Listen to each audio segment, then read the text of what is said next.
exactly because startups are very important in the growth of Indonesia as a country, we believe that all startups are important. Our country needs as many startups as possible. What Team Opposition wants here is for Indonesia to be able to benefit from both locally and also foreign-owned startups and let them coexist and work together peacefully. What we want in our house is, for example, a mechanism in where foreign-owned startups will be bound by existing laws and regulations that apply to them as, for one, as a startup company, and two, as a foreign-owned company. We say that these startups will not remain startups forever, but eventually they will develop into a bigger entity, and some part of it will be regulated by the law to belong to Indonesians. For example, once they grow, 51% of their stakeholders has to be Indonesian. That is already in the existing law that we already have, right? But before moving on to my case, several rebuttals to their side.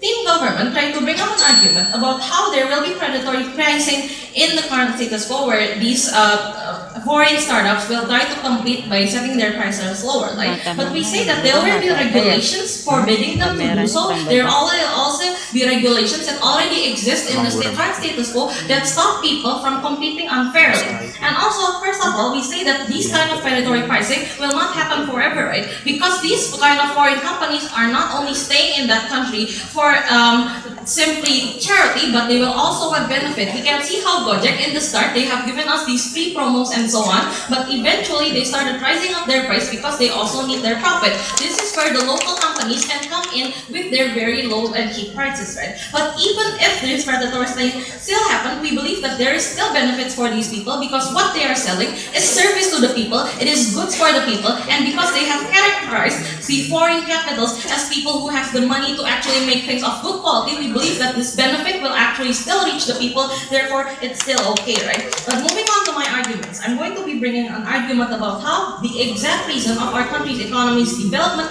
is the coexistence of both kinds of startups. And also my second argument, my second speaker will deliver some rebuttals and also bring up two arguments about how by banning and removing foreign-owned startups, investment will be less and startups, especially locals, will not grow. And he will also bring an argument about how increased and better quality of competition will bring benefits. My third speaker will rebut everything. But moving on to my parts, before moving on this. Thank you. In the first argument, because the reason of our country's economy developing rapidly and continuing to do so is the very coexistence of both locally grown and foreign-owned startups. First of all, why do we need so many startups, right? Society, we're facing different problems in our society, and the currently existing business models are only catering to the generalization of all these problems. We coming from different sources of problems, right? Sometimes the general solutions do not cater to specific problems that these societies have. Now, this is where startups can come in. Startups can only flourish from the war of ideas. Well, this war of ideas means they are providing solutions and new business models to cater to society's needs. This is exactly why we need to experience all kinds of startups. For example, we can see in the status quo how there's only solutions, for example, transportation. For example, they provide you with taxi and so on. But we say that startups will come in and provide you with exact specific kind of solutions, for example, transportation with guaranteed fees for those who need the transportation with the exact timing for those who need it and so on.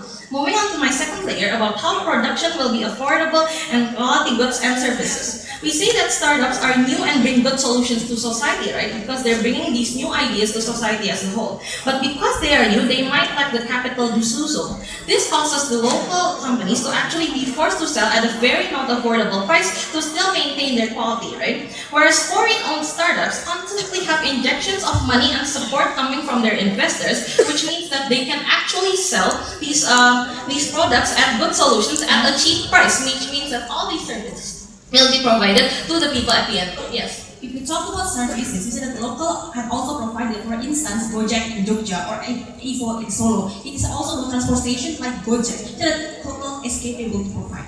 We don't agree with the example of Gojek given by their side of the house because Gojek in the end had gained so much capital from foreign investors exactly because they've shown their improvement in the current market where they have both locally owned startups and also foreign-owned startups. Moving on to my third layer about how this is retribution back to the government. The government has to cater to the different needs in society, for example, like raising welfare, giving education, and so on. Part of the money that they need to do this comes from the tax, right?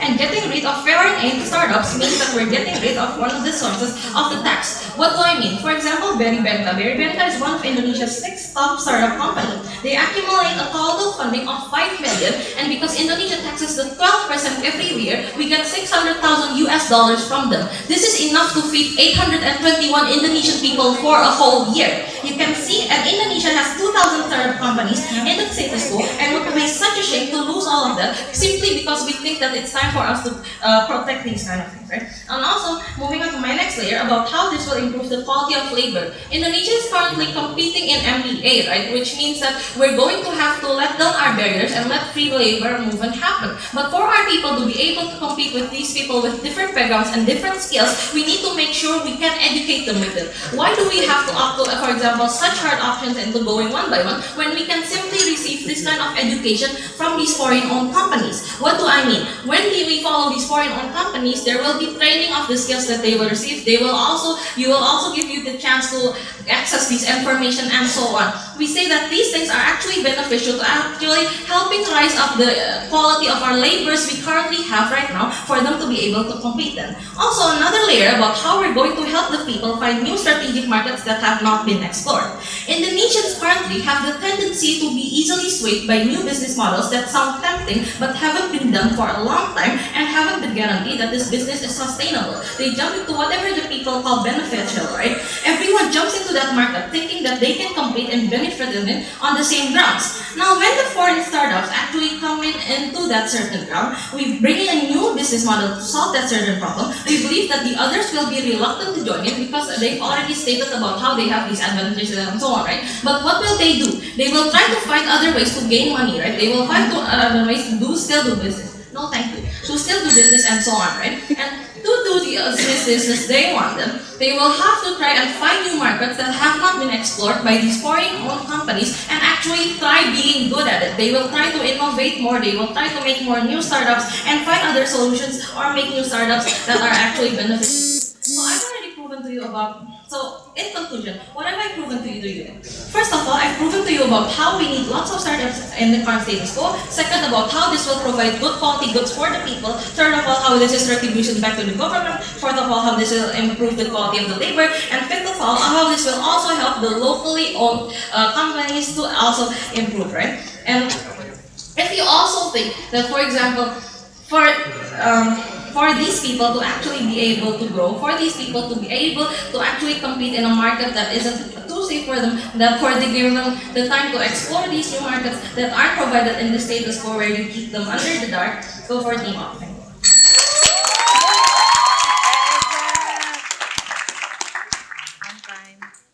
The first speaker of the opposition team spends 8 minutes and 2 seconds, that is 8 minutes and 2 seconds.